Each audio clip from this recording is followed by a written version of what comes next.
FEMA has not helped us. Time and time again, we didn't hear from anybody. we have heard the same message from Western North Carolina residents. I'd like to see more military crews, bigger equipment. And volunteers. There's no government out here. FEMA has abandoned the people out here, basically. They are looking for government assistance to recover from Helene.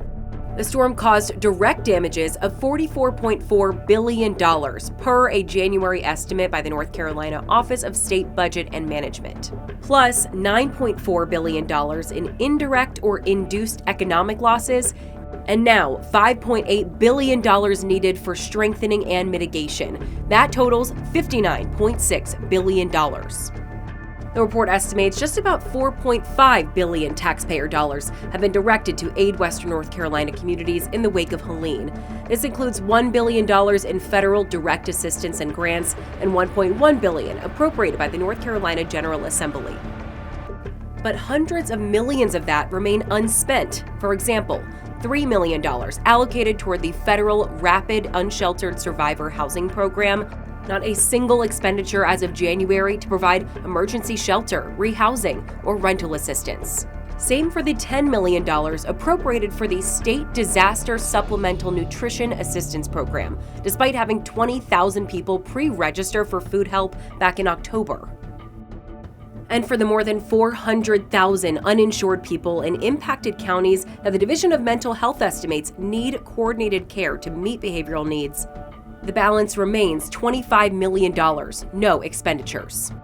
Obviously, if you're representing that county, you are a resident there. So tell me about your experience during this storm. Took out a 2-car garage and pushed a surge of about 4 feet of water through my house. I wanted to get the perspective of Dudley Green, who represents District 85 in the North Carolina General Assembly. It's Avery, Mitchell, Yancey, and most of McDowell County.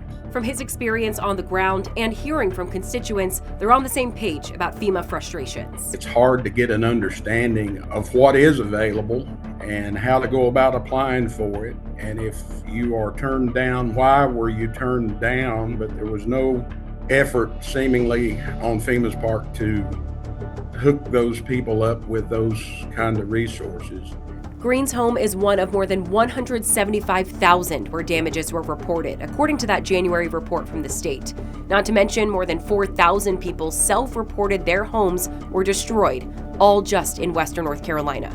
Most of the roads that you see built out were built out by volunteers. Nearly 200 roads are also still closed. And seeing the response so far, survivors say they're not feeling optimistic. None of this has been touched, and it will be years before this gets touched. There's anger, there's sadness that our livelihoods are all changing, and not just us, but for everybody.